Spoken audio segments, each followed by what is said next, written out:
What's up, guys? Rogue Scrubs coming at you here with another Lightsworn deck profile update.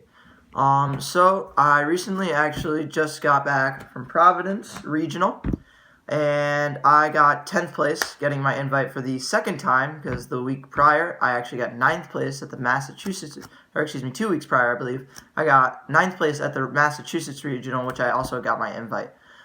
Both events were 200 to almost 300 at the Providence Regional of people, and yeah, I played Lightsworn, and it was not easy to get my tops. I was really sad that I missed out on the top 8. I went X2 twice. I lost the final round. I was 7-1 and heading into the 9th round because that's how many people were there. It was crazy. But nonetheless, I love this deck, and I figured I should give you guys this deck profile because I got top 16 twice with Lightsworns, and maybe it's not always like, I guess it's not necessarily the hardest thing to do, but I'm not going to say it's the easiest thing either, and I obviously encourage you guys to do better with it because I really like this deck. And yeah, it's Rogue for the format. So without further ado, I'm going to get right into it. So to start off, I still play the triple Raiden. This is standard. I also play 3 Wolf. This card is also broken. 2 Lumina, and 2 Felice. So, yeah, this is the standard Lightsworn lineup. It's just 10 Lightsworn since I was playing the competitive lineup. I don't play JD in this build, as I said, so that technically makes it not a Lightsworn deck, as I've said multiple times before. But since I was going into a competitive scene, I really wanted to try and see how good I could do with this deck. And I was so close with 9th, I really wanted to get that top 8 mat for you guys and show that off. That would be really, really cool. But I didn't. I missed it. My 2 losses, actually, both regionals were the same. It was 1 Striker player and 1 Altergeist player. I'll get into the losses and the matchups and other things and that later on. But yeah, so the standard 10 Lightsworn lineups, 3 Raiden, 3 Wolf, 2 Lumina, 2 Felice. I don't think you should change this lineup. I think this lineup's very, very straightforward and very good. Next up, 3 Snow. This is really what the deck should be called, Snow Patrol, I think, because this is how you're going to win every game. This card's oppressive. There's really no reason not to play 3. You could argue that you might draw 1, and it's not the best card in opening hand. You really just want to get in the graveyard. But you want to see it as soon as possible, and so I think 3 is really the way to go, and you really can't just cut it and slim it in any way, other way. So yeah, 3 Snow. Next up, something I actually changed about the deck was I played 3 Hat Tricker, 1 Damage Juggler, and 1 Trick Clown. So I added the Performage engine. This engine's actually insane. The reason being is it actually helps you make Nad Beast really, really quickly. And that was actually my ideology behind playing 3 Hat Tricker, because I wanted to make Nad Beast as fast as possible because it's just an auto win against Sky Striker, and that's pretty much what happened. So at both of the regionals, the Massachusetts Regional I played against 2 Sky Striker, I won 1 and then lost against the other.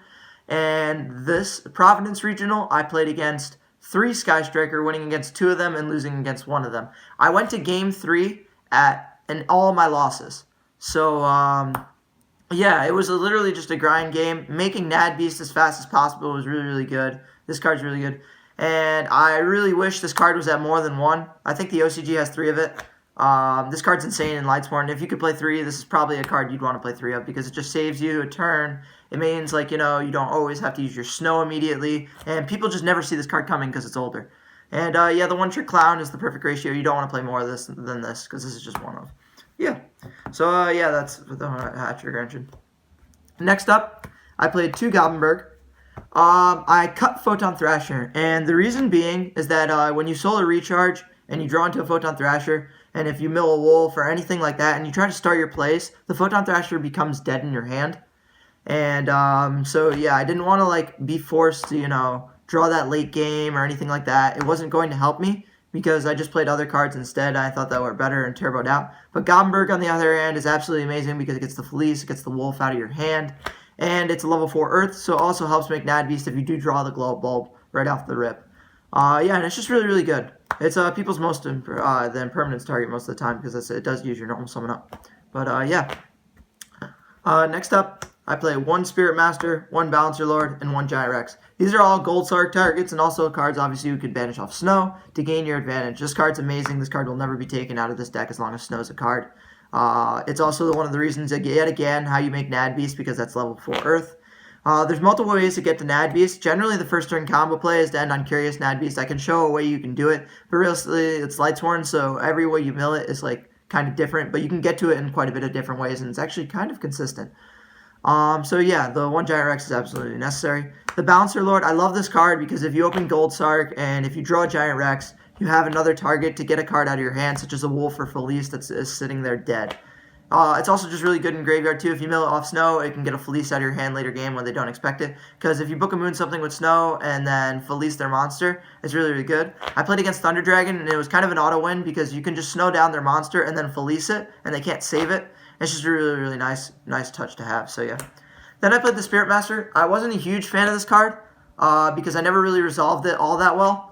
I felt it was kind of a win more in most scenarios, and even though it can like Gold Sark it out to hit a Floodgate trap card or something, I never really felt it was actually that necessary.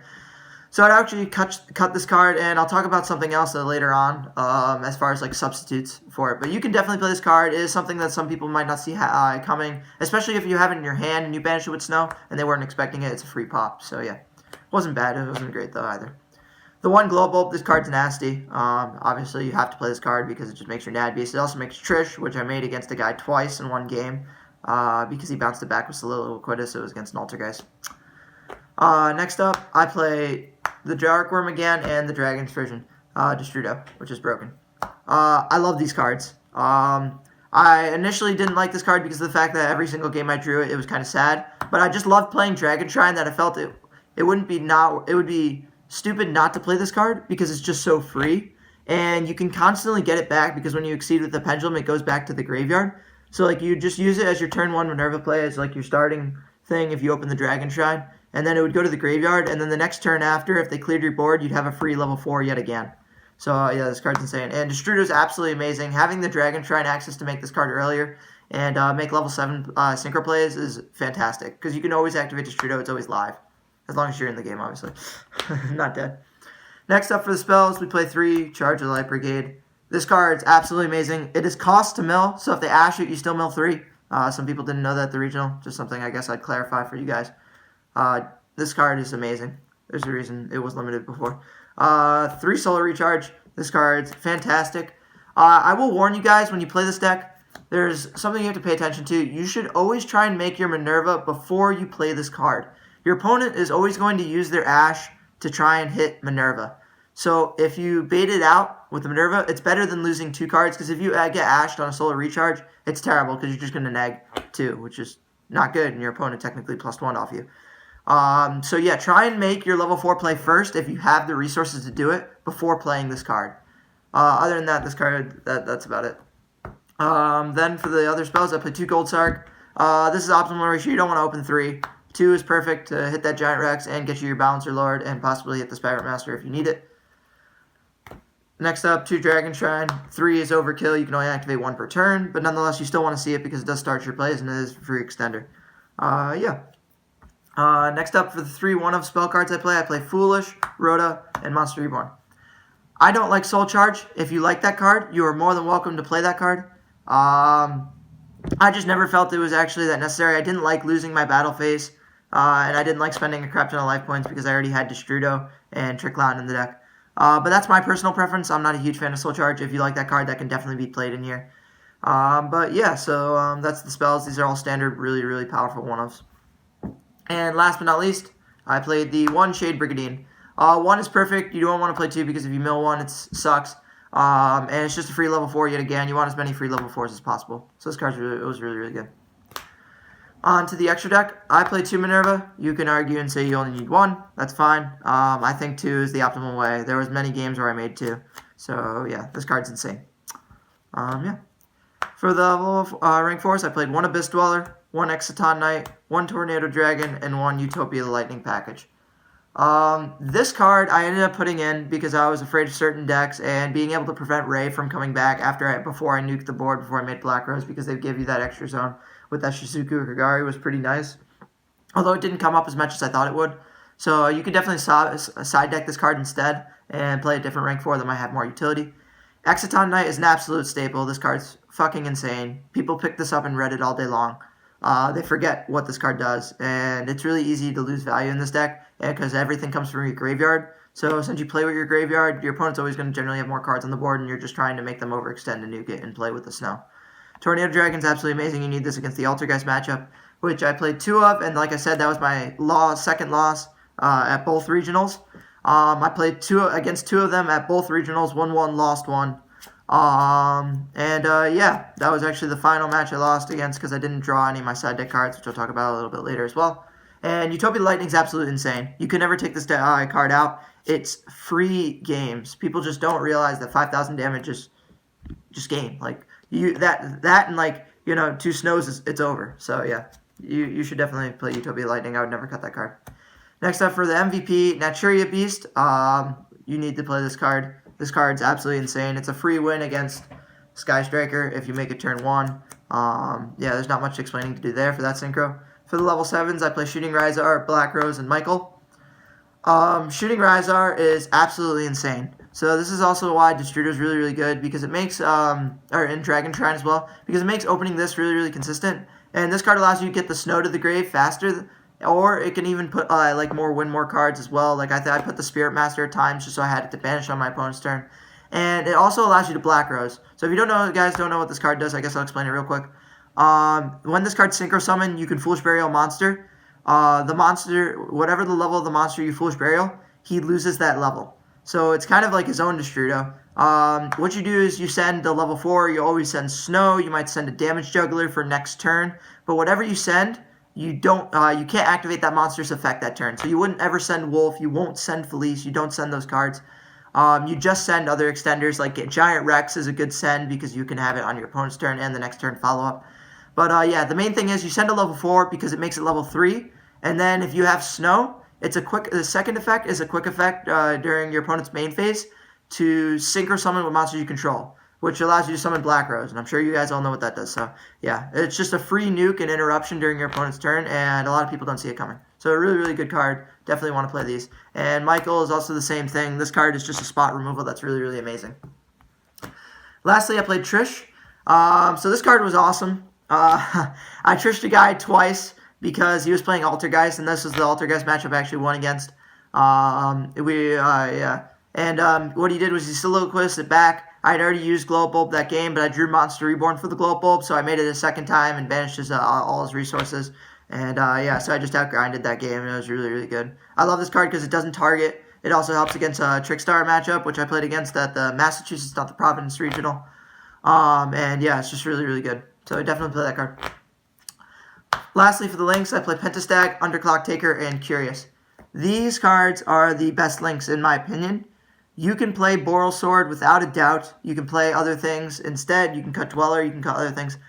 I never felt that I needed to do other things and more link plays to deal damage. I always felt that Snow actually puts enough pressure, and my main combo for game is Utopia Lightning because I think it's nasty, which is why I play the Pentastag. So if you don't know what this card does, any linked monster, not co-linked, just linked, deals piercing damage.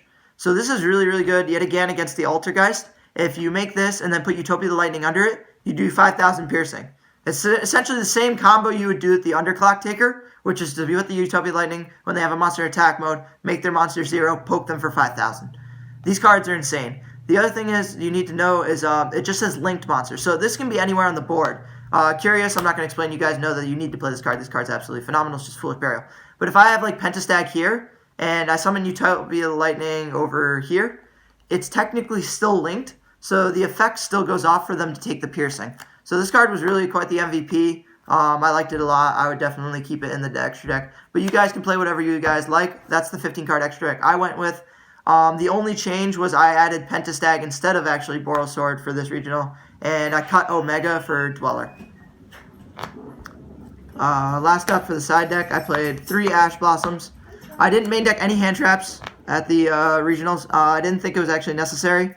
I felt that if my opponent opened a way to win the game, opened a great hand, that Ash was going to be relevant.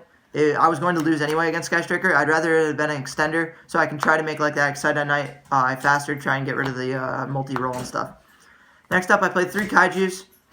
These cards are great for, obviously, the Sky Striker matchup. The one Sky Striker matchup I lost to, even though I sided these in, it was kind of too late by the time I drew it. Nonetheless, it's a pretty good side card, and I wouldn't necessarily take it out. Again, that explains the Slumber, because if you mill it, the next turn, you can search off of it. Next up, 2 Twin Twisters. This was the card I needed to see against my last opponent with Altergeist, and I just didn't get to it.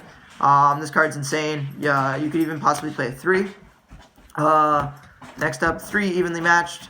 This card's broken because going second, this just allows you to punish your opponent for overextending. And yeah, you definitely want to play this. Lastly, I played 2 red reboot for the traps, because this card is also an auto win against Altergeist most of the time, because it allows you just to OTK them that turn.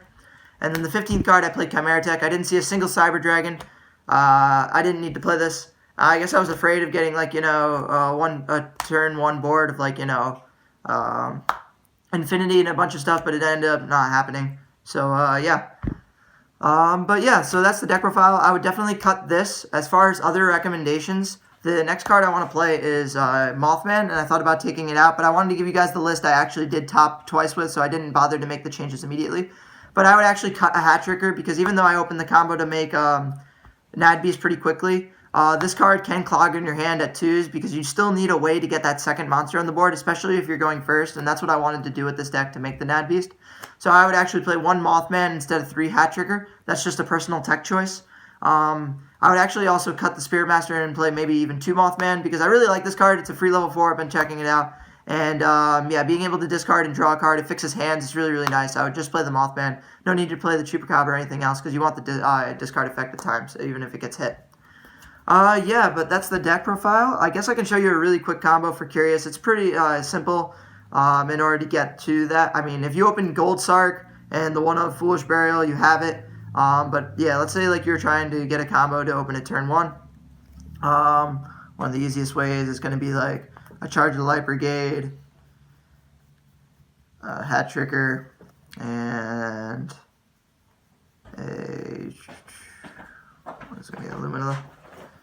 So obviously this is like saying you mill decently, but not including any other cards. But like, let's say this 3-card combo could potentially get you there. If you charge the Light Brigade, and let's say you mill any Lightsworn, as long as you have a Lightsworn to discard, it's not really a huge deal. Hopefully you do need to mill at least 1 extender, so hopefully let's say it's a Wolf. And you add this to hand, and you mill 2 other cards. Yeah. As long as one of them is a Lightsworn in graveyard that you don't get. So we'll say we milled another Illumina and this thing. So yeah. So this is going to be on board. You have Lumina. You pitch whatever other card you have. You grab Raiden.